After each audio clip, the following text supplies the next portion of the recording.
This is Tim McCracken. I am Regional Director for Metanoia Prison Ministries, San Joaquin Valley, California.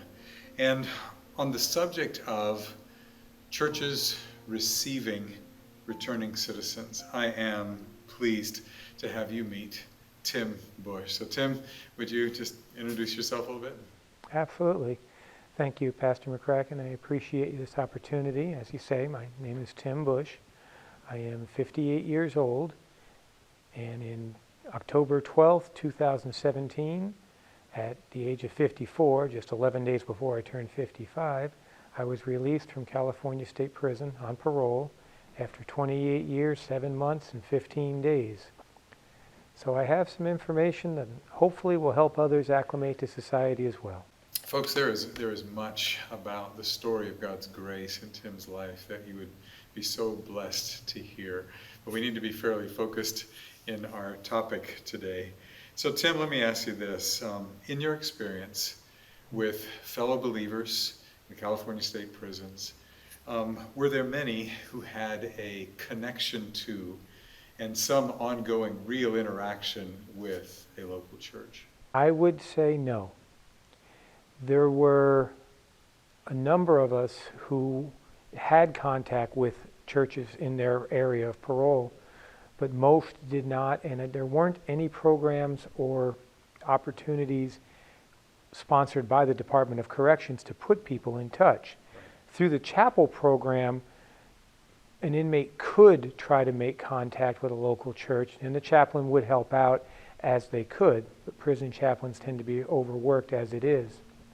But the majority of folks who I knew were not connected with a church in their parole area.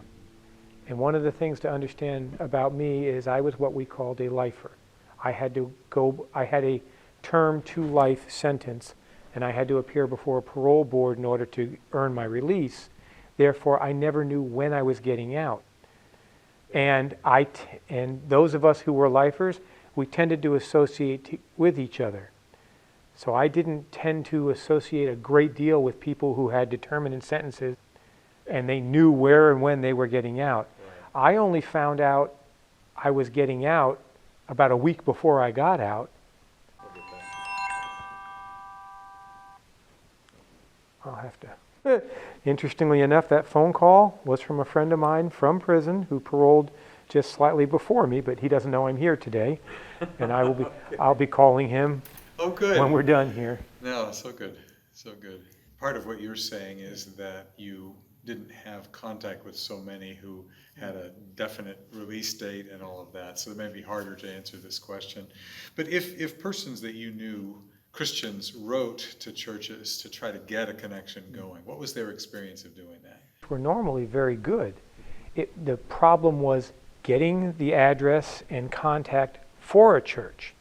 But everyone I knew who wrote to a specific church got a response. In your experience, did persons do that a long time ahead of their scheduled release? Those of us who were serious about that did it a long time in advance, because what we also wanted was a letter from the pastor or somebody in authority in that church saying that we were going to be welcome there, and we could present that letter to the parole board, which was just one more thing to show that we were looking to reintegrate positively into our community.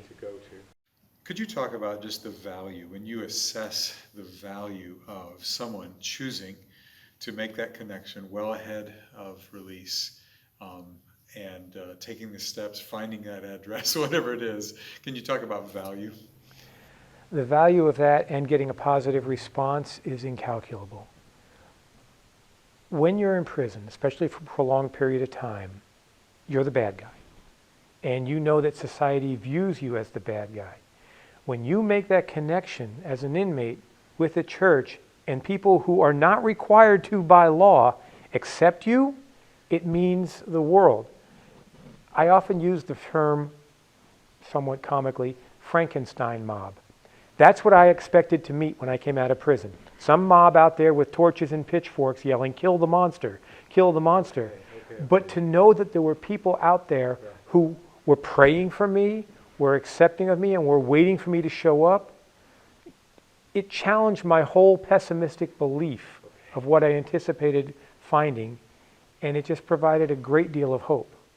One of the wonderful things about an organization like Metanoia is it allows a personal relationship between correspondent discipler and the inmate. And through that relationship, I developed friends in Sierra View before I even got there. I was able to develop a connection with people and be accepted. I got out of prison on a Thursday. I attended service that Sunday. And it's been almost 2.5 years, and I think I've missed 5 or 6 services since, either through illness or work commitments. So I was instantly welcomed into a family. Yeah, a family that knew you already. A family, many of whom that knew me, we joke that I thought my first name was That. Because as I went to church that day and Mark was introducing me to people, all of a sudden their eyes would light up and they'd say, "Oh, you're That Tim." So I joked, "Oh, my first name is now That." Because these people had been praying for me and supporting me for 4 years before I got out. I had a family to get into, and long story short, that means everything. Well, I appreciate it. I really do. I appreciate your coming. And folks, I'm hoping again to be a servant to churches, to help make the connections and to find ways in which we as churches can learn the matter of being ready to receive returning citizens. Thank